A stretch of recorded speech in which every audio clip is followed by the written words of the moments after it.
Party ఫిరాయించిన ముగ్గురు ఎమ్మెల్యేలపై BRS నాయకులు హైకోర్టులో వేసిన పిటిషన్పై హైకోర్టు డివిజన్ బెంచ్ ఇచ్చిన తీర్పును స్వాగతిస్తున్నామని ప్రభుత్వ విప్ అడ్లూరి లక్ష్మణ్ కుమార్ తెలిపారు. 10 ఏళ్ల పాటు తెలంగాణ రాష్ట్రంలో ఏ ఒక్క పార్టీ మనుగడ ఉండకూడదనే కుట్రలు బీఆర్ఎస్ పార్టీ చేసిందని ఆరోపించారు.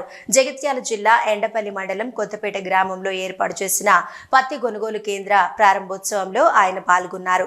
కాటన్ కార్పొరేషన్ ఆఫ్ ఇండియా ఆధ్వర్యంలో గ్రామంలోని Satavahana ginning and pressing mill ఏర్పాటు చేసిన పత్తి కొనుగోలు కేంద్రాన్ని రిబ్బన్ కట్ చేసి విప్ ప్రారంభించారు. ఈ సందర్భంగా విప్ ఎమ్మెల్యే అడ్లూరి లక్ష్మణ్ కుమార్ మాట్లాడుతూ 10 ఏళ్ల పాటు బీఆర్ఎస్ పార్టీ అధికారంలో ఉన్న సమయంలో తెలంగాణ రాష్ట్రంలో ఇతర పార్టీల మనుగడ లేకుండా చేయడం కోసం అనేక కుట్రలు చేసిందని ఆరోపించారు.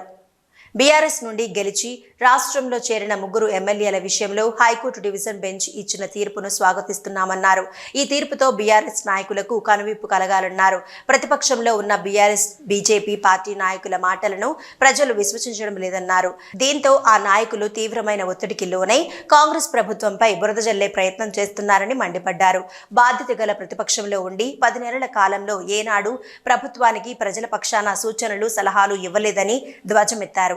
ఈ కార్యక్రమంలో సిసిఐ అధికారులతో పాటు కాంగ్రెస్ మండల అధ్యక్షుడు శైలేందర్ రెడ్డి, కాంగ్రెస్ నాయకులు పూజారి రవి, కాంగ్రెస్ కార్యకర్తలు పాల్గొన్నారు. 10 సంవత్సరాలు ఈ రాష్ట్రంలో ప్రభుత్వంలో పరిపాలించి వేరే రాజకీయ పార్టీ రాష్ట్రంలో అధికార ప్రభుత్వం ప్రజల్లో ఉండొద్దని, వేరే పార్టీకి సంబంధించిన శాసనసభ్యులు ప్రజల్లో తిరగద్దని చెప్పి ఎన్నో విధాల ఇబ్బంది పెట్టే కార్యక్రమంలో భాగంగా గత కొన్ని రోజుల నుంచి మేము కోర్టుకి వెళ్ళాం. ఈ నిర్ణయాలు జరుగుతాయి, ఆ నిర్ణయాలు జరుగుతాయని మాట్లాడినటువంటి టీఆర్ఎస్ బీఆర్ ఎమ్మెల్యేలకు, ఆ పార్టీ నాయకత్వానికి గౌరవ కోర్టు ఇచ్చినటువంటి తీర్పు కనువిప్పు అవుతుంది అనే విషయాన్ని కూడా మనవి చేస్తుంది.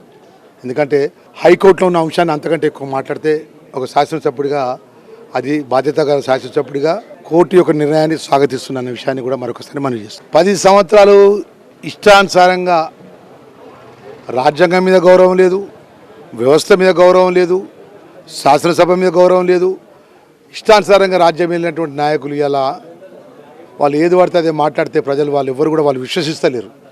విశ్వసించకుండా వాళ్ళు అంటే వాళ్ళు ఏమైనా ఒక విధంగా విపరీతమైనటువంటి ఉద్రేకానికి గురి అయిపోయి, తీవ్రమైన ఒత్తిడికి గురి అయిపోయి, ఏదో విధంగా గౌరవ ముఖ్యమంత్రి మీద, ప్రభుత్వం మీద ఎదురుదాడి చేస్తే ఆ ఎదురుదాడిని విధంగా ముందు పోతాను తప్ప వాళ్ళు 9 నెలల 10 నెలల లోపల ఒక బాధ్యత గల ప్రతిపక్ష పార్టీగా, బాధ్యత గల ప్రజల పక్షాన్ని ఏదైనా విషయం మాట్లాడినా వ్యక్తిగత అంశం తప్ప వేరే విషయం ఇప్పటివరకు మాట్లాడినా అనే విషయం ఈ సందర్భంగా వారికి గుర్తు చేస్తారు.